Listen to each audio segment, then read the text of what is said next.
Hello dear students, कैसे हैं सभी। आई होप आप सभी लोग बच्चों बहुत बढ़िया होंगे। तो बच्चों, आज की क्लास का हमारा जो टॉपिक है वो है इलेक्ट्रोमैग्नेटिक वेव। ठीक है, तो आज हम लोग इलेक्ट्रोमैग्नेटिक वेव्स में बेसिकली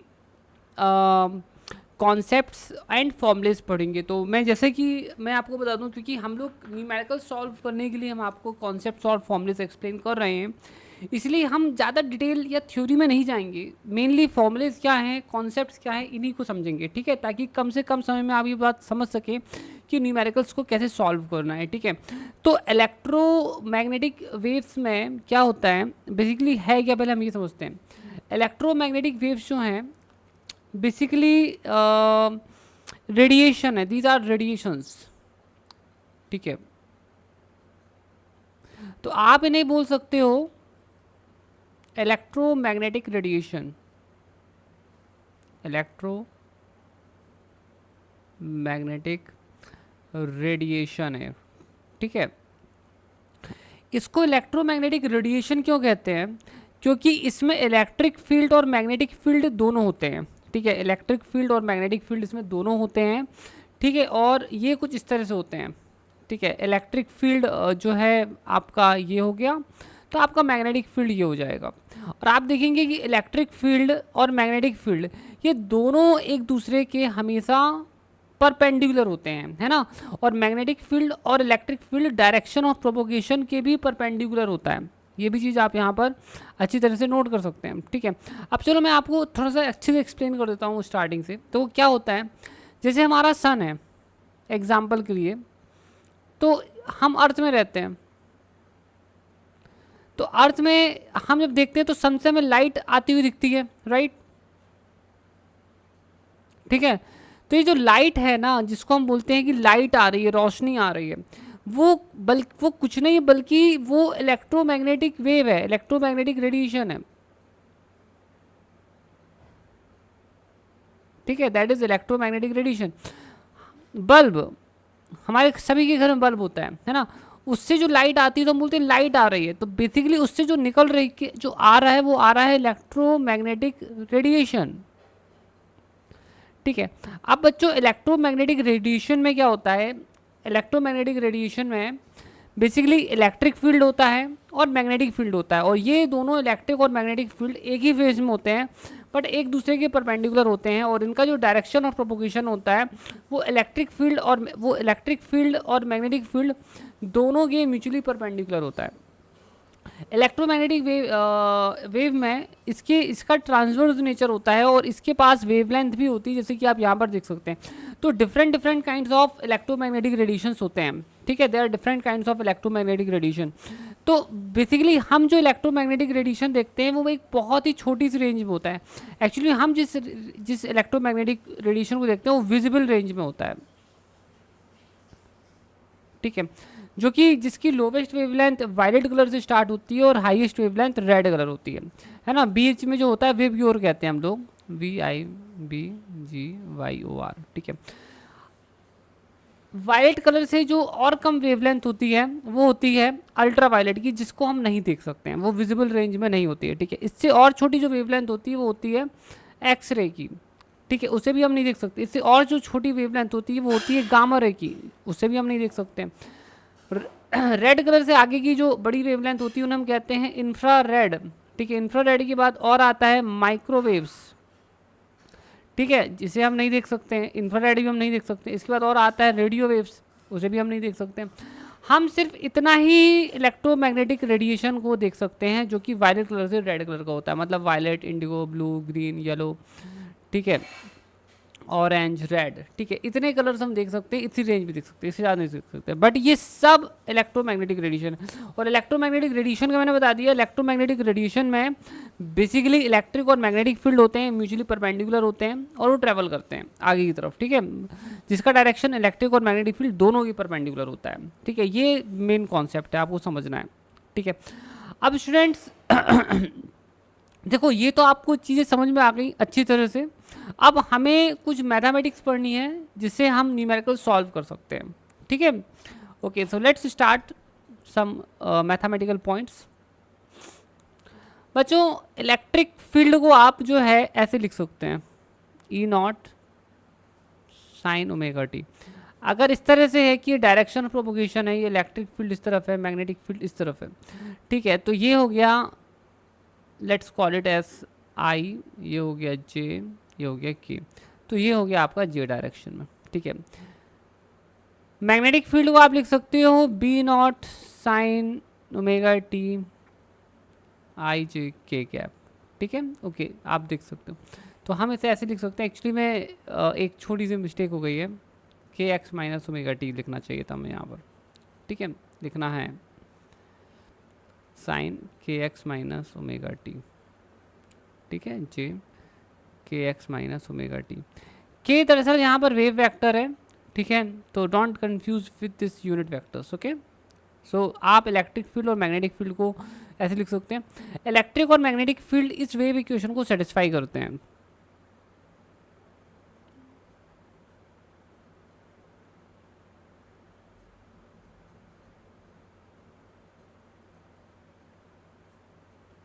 ठीक है, आप बेसिकली इसे लिख सकते हैं।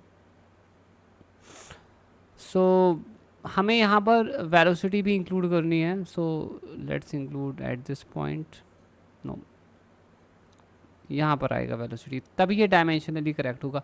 तो इलेक्ट्रिक फील्ड इस इक्वेशन को सेटिस्फाई करता है, इसी तरह मैग्नेटिक फील्ड भी जो है वो इस इक्वेशन को इसको होल्ड करता है, ठीक है, like this. So I think you understood this. कई बच्चे भी सोच रहे होंगे कि मैंने वेलोसिटी को यहाँ क्यों लिखा, यहाँ क्यों नहीं लिखा। देखो मैं अगर इसका डायमेंशन निकालूँ ना, तो डायमेंशनली अगर मैं आपको निकाल कर बताऊँ तो बी अपॉन, तो ये हो जाएगा x square upon T square into T square, ये हो जाएगा बी अपॉन एक्स स्क्वायर। देखिए अगर मैं इन दोनों को काट दूँ तो B upon X square equal to B upon X square, तो आप देखेंगे डायमेंशनली ये ठीक आ गया ना। अगर हम वेलोसिटी को यहाँ कहीं रख देते तो सब डिस्टर्ब हो जाता। आई होप ये आपको समझ में आ गया होगा। ये यहाँ जो ई नॉट देख रहे हो या बी नॉट देख रहे हो, ये एम्पलीट्यूड्स हैं, ठीक है। चलो अब आगे चलते हैं बच्चों। Electric field upon magnetic field, magnitude, ठीक है, sorry amplitude of electric field upon amplitude of magnetic field, this is equals to the speed of light, ठीक है, this is equals to the speed of light, ठीक है। Speed of light is equals to होता है root over mu not epsilon naught, ठीक है, इसको ध्यान रखना। ये फ्री स्पेस के लिए है, that is for free space, मतलब वैक्यूम के लिए। अब अगर मैं किसी मीडियम में बात करूँ तो मीडियम की परमीएबिलिटी और परमिटिविटी होती है। तो अगर हम किसी मीडियम में देखें तो मीडियम में स्पीड अगर निकालना है तो ऐसे निकालेंगे, ठीक है। In some medium you need to find it in the following way, ठीक है। नेक्स्ट होता है डिस्प्लेसमेंट करंट, है ना, डिस्प्लेसमेंट करंट डेंसिटी। तो इसका बहुत ही सिंपल सा फॉर्मूला है, मैं फिर से बोल रहा हूँ, डिस्प्लेसमेंट करंट डेंसिटी, ठीक है, del D upon del T. इसके ज़्यादा डिटेल्स हम नहीं जा रहे हैं, ठीक है। डी कुछ तो होता है एप्सिलॉन नॉट ई, ठीक है। तो अगर आप इसकी वैल्यू को यहाँ पुट कर देंगे तो ये आपका हो जाएगा del E upon del T. एक पर्टिकुलर केस में ऐसा होता है, ठीक है, there it is only in a particular case, ठीक है। एक जनरल फॉर्मूला है डी का, ठीक है, उस पर बाद में डिस्कस करेंगे, ठीक है। अभी आप इतना ध्यान रखें। अब चलो आगे चलते हैं बच्चों। ये तो डिस्प्लेसमेंट करंट डेंसिटी थी। डिस्प्लेसमेंट करंट इक्वल टू होता है C D V upon D T, ठीक है, इसको ध्यान रखना। सी कैपेसिटेंस है, वी वोल्टेज है, टी टाइम है, ठीक है, ये डिस्प्लेसमेंट करंट है, ठीक है, ओके। अब स्टूडेंट देखो क्या होता है, जैसे कि मैंने आपको बताया कि ये हमारा इलेक्ट्रिक फील्ड है, ये हमारा मैग्नेटिक फील्ड है, ये हमारा डायरेक्शन ऑफ प्रोपोगेशन है। तो अगर हम यहाँ पर ई क्रॉस बी करते हैं तो इसका जो डायरेक्शन होता है ना, वो that it has the direction along the propagation of wave, along the propagation of wave, ठीक है। नेक्स्ट है स्टूडेंट्स, जैसे आप रूट मीन स्क्वायर वैल्यू पढ़ते थे करंट्स के केस में, ऐसे यहाँ पर भी हो सकता है। Root mean square value of the magnetic field equal to होता है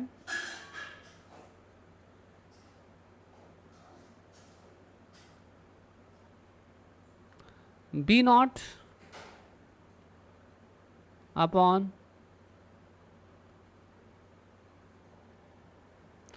√2। ठीक है, कई बार न्यूमेरिकल्स में ये चीज़ पूछी जाती है तो बच्चे उसमें कर नहीं पाते हैं। ठीक है, तो आप ध्यान रखना। ठीक है, अब दूसरी बात ये थी कि अगर कोई इलेक्ट्रोमैग्नेटिक रेडिएशन है और अगर वो कंप्लीटली रिफ्लेक्टिंग वॉल है ना, टोटली रिफ्लेक्टिंग वॉल पर टकराता है, टोटली रिफ्लेक्टिंग वॉल, अगर कोई इलेक्ट्रोमैग्नेटिक रेडिएशन है टोटली रिफ्लेक्टिंग वॉल से टकरा कर आता है, तो वो इस पर जितना प्रेशर एक्सर्ट करता है ना, सॉरी उल्टा हो गया, प्रेशर नहीं, मोमेंटम, तो यहाँ पर जो चेंज इन मोमेंटम होता है, ठीक है, so the change in momentum is equal to होता है 2E/c।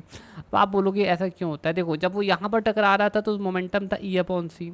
ठीक है, जब वो यहाँ से वापस गया तो ये हो गया -E/c, तो मोमेंटम हो गया E/c minus E/c, that is 2E/c। आ गई बात समझ में आपको? ठीक है, अब चलो आगे चलते हैं। अगर हमारा सरफेस टोटली रिफ्लेक्टिंग है, ठीक है, फिर से बता रहा हूँ, अगर सरफेस हमारा टोटली रिफ्लेक्टिंग है, अगर हमारा सरफेस टोटली रिफ्लेक्टिंग है तो जो प्रेशर होता है, रेडिएशन प्रेशर बोलते हैं, ठीक है,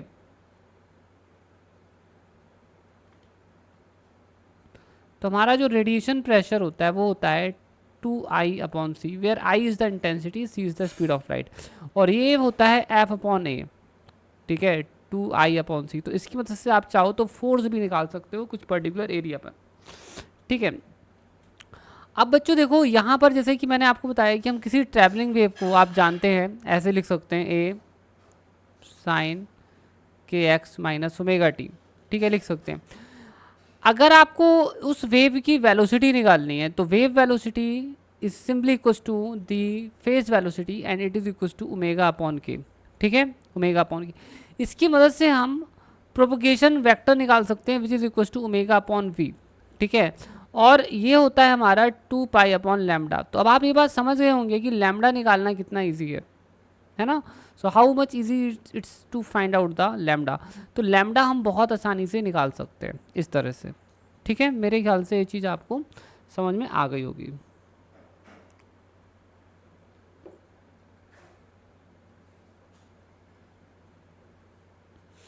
अब स्टूडेंट्स हम थोड़ी सा और आगे चलेंगे।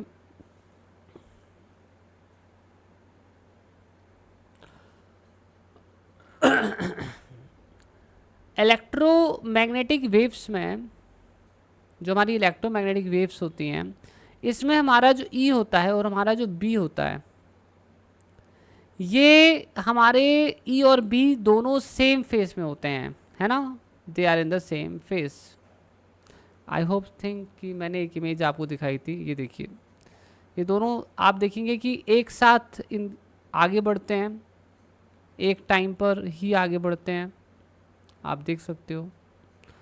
ठीक है, एक टाइम पर ये पीक पॉइंट पर पहुंचते हैं, फिर वहीं से आते हैं, फिर एक ही टाइम पर ज़ीरो होते हैं, मतलब ये सेम फेस में होते हैं, they are in the same phase. और यहाँ पर ये भी आपको जानना बहुत ज़्यादा ज़रूरी है कि ई जो होता है वो हमेशा बी का परपेंडिकुलर होता है। ठीक है, और ई क्रॉस बी जो होता है ना, तो एक छोटी सी mistake, E and B are in the same phase, और ई क्रॉस बी का जो डायरेक्शन होता है वो प्रोपोगेशन वेक्टर की डायरेक्शन में होता है। ठीक है, ओके, चलो मैं आगे चलता हूँ। बच्चों कई बार हमें वेवलेंथ के बारे में पूछते हैं, तो सबसे छोटी वेवलेंथ होती है गामा रे की, उससे बड़ी वेवलेंथ होती है एक्स रे की, उससे बड़ी वेवलेंथ होती है यूवी रे की, उससे बड़ी वेवलेंथ होती है वायलेट कलर की, उससे बड़ी वेवलेंथ होती है रेड कलर की, उससे भी बड़ी वेवलेंथ होती है इंफ्रारेड की, उससे भी बड़ी वेवलेंथ होती है माइक्रोवेव्स की, उससे ही बड़ी वेवलेंथ होती है रेडियो वेव्स की। ठीक है, ये इसलिए बताया गया आपको कि कभी अगर एग्ज़ाम में पूछे जाएं तो आपसे बन जाना चाहिए। कई बार हमसे पूछा जाता है कि एक्सरे की एनर्जी कितनी है, तो अब वहाँ निकालने बैठोगे तो बहुत टाइम लगेगा, एनर्जी ऑफ एक्सरे। तो एक्सरे की एवरेज लगभग एनर्जी क्या हो रहती है, कहाँ से कहाँ तक रहती है, तो ये होती है 100 इलेक्ट्रॉन वोल्ट से, ठीक है, 100 किलो इलेक्ट्रॉन वोल्ट से। ये चीज़ आप याद रखना क्योंकि बहुत इंपॉर्टेंट एग्जाम पूछा जाता है। अब अगर आप वहाँ यहाँ निकालने बैठते हो एनर्जी E=h से, तो आप सोचोगे कि फ्रीक्वेंसी कहाँ से स्टार्ट होती है, फ्रीक्वेंसी कहाँ एंड होती है, या आप निकालोगे hc/λ से, तो आपका एक तो टाइम बहुत वेस्ट होगा, उतने में आप 2-3 क्वेश्चन और कर लोगे छोटे मोटे, ठीक है। तो आपको ये चीज़ अगर याद रखोगे तो आपको बहुत फ़ायदा मिलेगा आगे, ठीक है। ओके, तो चलो बच्चों अब थोड़ा सा और आगे चलते हैं। अब स्टूडेंट्स थोड़ा सा हम इलेक्ट्रोडायनेमिक्स पर आएंगे क्योंकि काफ़ी क्वेश्चंस यहाँ से आते हैं, ठीक है। बट इसके पहले मैं एक इम्पॉर्टेंट चीज़ आपको बता दूँ, माइक्रोवेव आपने सुना होगा, ठीक है। इस पर एक क्वेश्चन अक्सर एग्जाम में पूछा जाता है माइक्रोवेव से रिलेटेड। जो माइक्रोवेव होता है, ठीक है, वो वहाँ इसके अंदर अगर हम वाटर रख दें तो माइक्रोवेव जो है वाटर को एफिशिएंटली कब जो है हीट कर सकता है। तो अगर हम चाहते हैं कि माइक्रोवेव में वाटर को हीट अप करना है तो ये तभी हो सकता है अच्छे से जब वाटर का जो मॉलिक्यूल है, ठीक है, ठीक है, वाटर का जो मॉलिक्यूल है उसकी जो भी रिजोनेंट फ्रीक्वेंसी होती है और हमारे माइक्रोवेव की जो फ्रीक्वेंसी है, अगर हमारे वाटर के मॉलिक्यूल की रिजोनेंट फ्रीक्वेंसी और माइक्रोवेव की जो फ्रीक्वेंसी है अगर ये सेम हो जाती हैं तो इन दैट केस हमारा माइक्रोवेव वाटर को बहुत ही एफिशिएंटली हीट अप कर देगा, ठीक है। ये एग्ज़ाम में कई बार पूछा गया टॉपिक है, पूछा गया क्वेश्चन है, इसलिए मैंने आपको बता दिया। अब थोड़ा सा इलेक्ट्रोडायनेमिक्स पर जाएंगे, बट आप चिंता करने की जरूरत नहीं है, सभी बच्चे इनको ध्यान रख सकते हैं, इवन 12th के बच्चे भी ध्यान रख सकते हैं और पीजीटी के बच्चे भी बिल्कुल ध्यान रखें क्योंकि पीजीटी में पूछा ही जाता है। बच्चों एक्चुअली में जो मैग्नेटिक फील्ड होता है उसे हम ऐसे लिख सकते हैं। अब आप बोलोगे यहाँ ए क्या है, ए दरअसल एक वेक्टर पोटेंशियल है, ज़्यादा डिटेल में जाने की जरूरत नहीं है, ठीक है। ए एक वेक्टर पोटेंशियल है, मैग्नेटिक फील्ड को ऐसे लिखा जा सकता है। अब आप में से कई लोग पूछेंगे ऐसा क्यों। हम सभी लोग जानते हैं कि हमारा जो मैग्नेटिक फील्ड होता है तो वहाँ मोनोपोल एग्जिस्ट नहीं करता है, तो डेल क्रॉस बी जीरो होता है, या कह सकते हैं कि बेसिकली जो नेट फ्लक्स होता है किसी भी सरफेस से लिंक्ड वो पूरा जीरो होता है ना, मैग्नेटिक फील्ड के केस में, क्योंकि उसमें नॉर्थ पोल और साउथ पोल को आप अलग अलग नहीं कर सकते हो। इसी कारण से, ठीक है, इसको हम गॉस डाइवर्जेंस थ्योरम से ऐसे लिख सकते हैं। और अगर हम ऐसे लिख सकते हैं तो बी डेफिनेटली इतना ही होना चाहिए, क्योंकि जब बी इतना होगा तभी वो इस कंडीशन को सेटिस्फाई कर सकता है, इसलिए हम मैग्नेटिक फील्ड को ऐसे लिख सकते हैं। अब ये सब डेरिवेशन याद रखने की जरूरत नहीं है बिल्कुल भी, ठीक है। आप इतना फॉर्मूला याद रखना और ये याद रखना कि ए जो है वो एक वेक्टर पोटेंशियल है, ठीक है। इसी तरह से जो मैग्नेटिक फील्ड होता है उसको भी लिखा जा सकता है minus del phi minus del A upon del T. अब आप बोलोगे सर ये फाई क्या है, तो फाई एक स्केलर पोटेंशियल है, स्केलर पोटेंशियल, फाई एक स्केलर पोटेंशियल है, ठीक है। इस चीज़ को आप थोड़ा ध्यान रखना, ठीक है, ओके। तो दो टाइप्स के पोटेंशियल होते हैं, एक वेक्टर पोटेंशियल होता है और एक स्केलर पोटेंशियल होता है। स्केलर पोटेंशियल हमारा इलेक्ट्रिक फील्ड में यूज़ होता है और वेक्टर पोटेंशियल भी यूज़ होता है, जबकि मैग्नेटिक फील्ड में सिर्फ हमारा वेक्टर पोटेंशियल यूज़ होता है, ठीक है। चलो अब इलेक्ट्रिक और मैग्नेटिक फील्ड इस इक्वेशन को सेटिस्फाई करते हैं,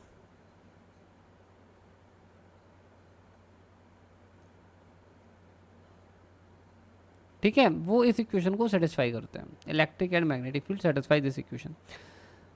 नेक्स्ट पॉइंट, हमारा जो डाइलेक्ट्रिक कांस्टेंट होता है वो कुछ और नहीं है बल्कि रिलेटिव परमिटिविटी होती है, ठीक है। और अगर हम डाइलेक्ट्रिक कांस्टेंट का रूट निकाल दें, लगा दें, तो ये बन जाता है हमारा बेसिकली, इसे कहते हैं रिफ्रैक्टिव इंडेक्स, रिफ्रैक्टिव इंडेक्स कहते हैं इसे, ठीक है, ओके। अब चलो आगे चलते हैं।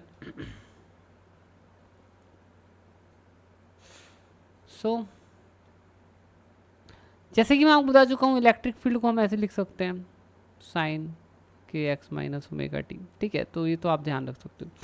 देखो अब मैं आपको एक और चीज़ बताने वाला हूँ। कई बार एक क्वेश्चन आता है कि 1/रूट म्यू नॉट और एप्सिलॉन नॉट की यूनिट क्या है।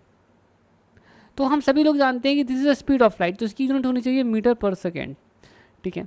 अब कई बार ये पूछता है कि mu naught upon epsilon not की यूनिट क्या होती है, तो इसकी यूनिट होती है ओम्स, ये रेजिस्टेंस है। ठीक है। और इसकी यूनिट होती है ओम्स। इसे हम बहुत आसानी से प्रूव कर सकते हैं, बट अभी हम डिटेल में जा नहीं रहे हैं। ठीक है, वेरी इजी, तो आप थोड़ा ध्यान रखना है। ठीक है, अब देखो आगे चलते हैं बच्चों। मैक्सवेल के इक्वेशंस बहुत इंपॉर्टेंट होते हैं। ठीक है, तो मैं यहाँ मैक्सवेल के इक्वेशंस लिखने वाला हूँ, मैक्सवेल इक्वेशंस। ठीक है, so we are just going to write the Maxwell equations. तो मैक्सवेल का जो सबसे पहला इक्वेशन है वो कुछ और नहीं है बल्कि गॉस लॉ है।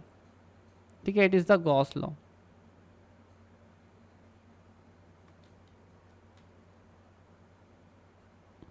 ठीक है, इसको इंटीग्रल फॉर्म में भी लिखा जा सकता है। ठीक है, you can write it in the integral form, but I am just writing in differential form because differential form is very important. Integral form में भी आप इसे लिख सकते हैं।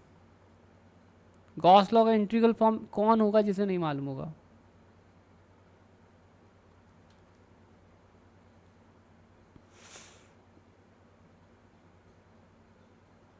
ठीक है, अब दूसरे पॉइंट पर आ जाते हैं।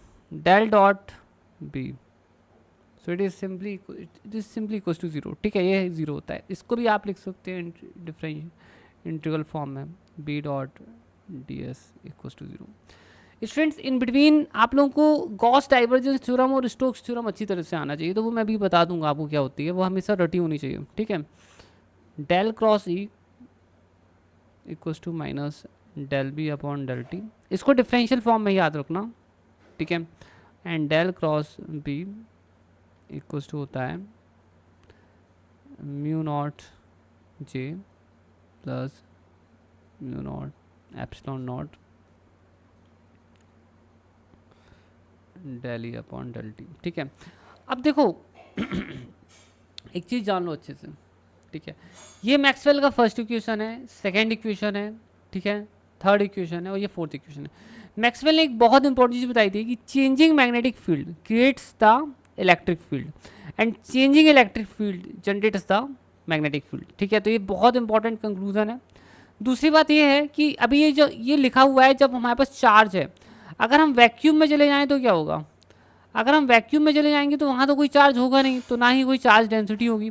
तो हमारा जो फर्स्ट इक्वेशन होगा वो क्या हो जाएगा यहाँ पर, डेल ई, ये बेसिकली हो जाएगा जीरो हो जाएगा। क्लियर हुआ? और साथ ही पर हमारा ये वाला जो इक्वेशन है, अब कोई करंट डेंसिटी तो वहाँ होगी नहीं, तो बेसिकली हमारा ये वाला जो इक्वेशन है वैक्यूम में वो ये फॉर्म ले लेगा, mu not epsilon not del E upon del T. Clear हो गया आपको? तो ये ध्यान रखना। अब चलो आगे चलते हैं।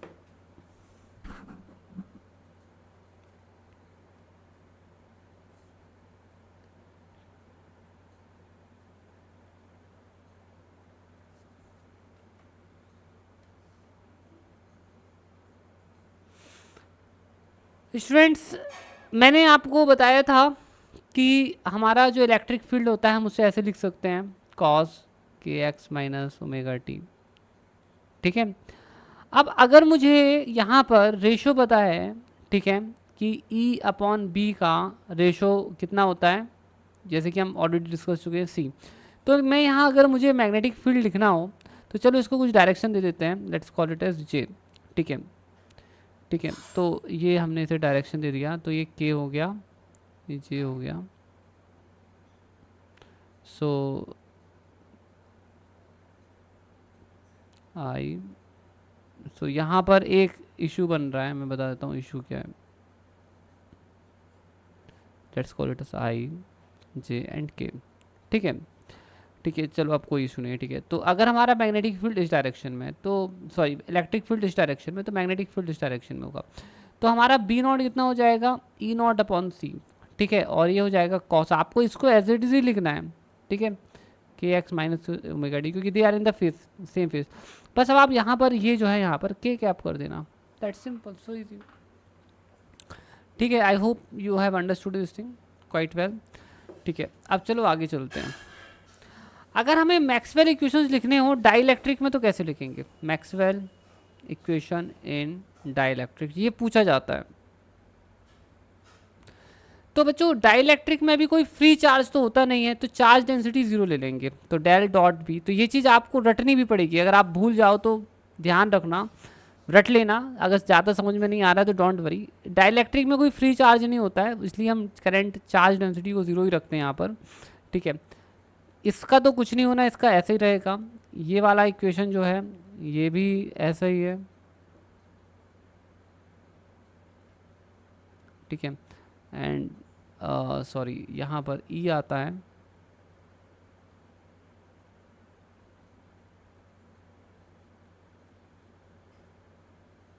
तो कोई चार्ज डेंसिटी नहीं तो कोई करंट डेंसिटी नहीं, ठीक है। अब यहाँ एक चीज़ नोट करने वाली है आपको, मैं बताता हूँ क्या।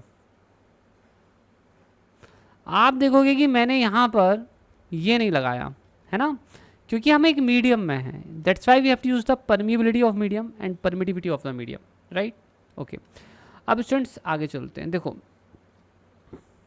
क्या होता है, देखो हमने आपको बताया कि हमारा जो इलेक्ट्रिक फील्ड होता है, हमारा जो मैग्नेटिक फील्ड होता है, और हमारा जो डायरेक्शन ऑफ प्रोपोगेशन होता है, ये सब एक दूसरे की म्यूचुअली परपेंडिकुलर होते हैं। तो ऑब्वियसली बात है कि के क्रॉस ई जो है वो हमारा क्या होना चाहिए, ज़ीरो होना चाहिए, सॉरी के डॉट ई, क्योंकि परपेंडिकुलर है। अच्छा, के क्रॉस ई की अगर हम बात करें तो इसका जो है, अगर के क्रॉस ई की बात करें तो ये मैग्नेटिक फील्ड की डायरेक्शन में आ रहा है, so it should be equal to magnetic field.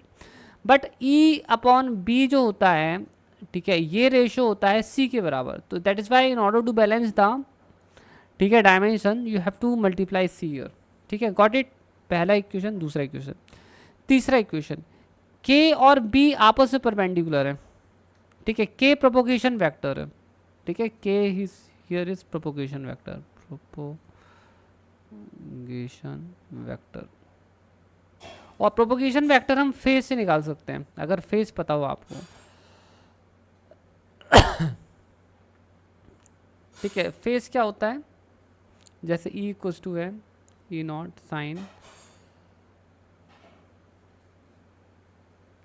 This is called phase, ठीक है। इसके बाद आता है बच्चों ये वाला के क्रॉस बी।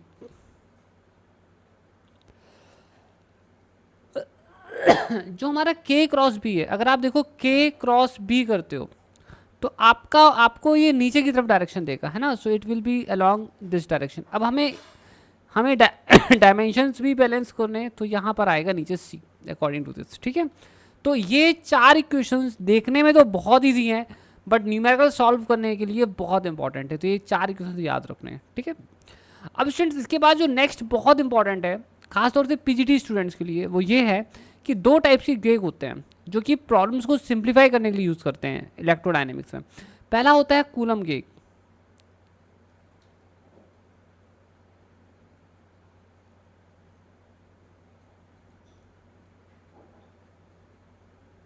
और दूसरा होता है लॉरेंट्ज गेग।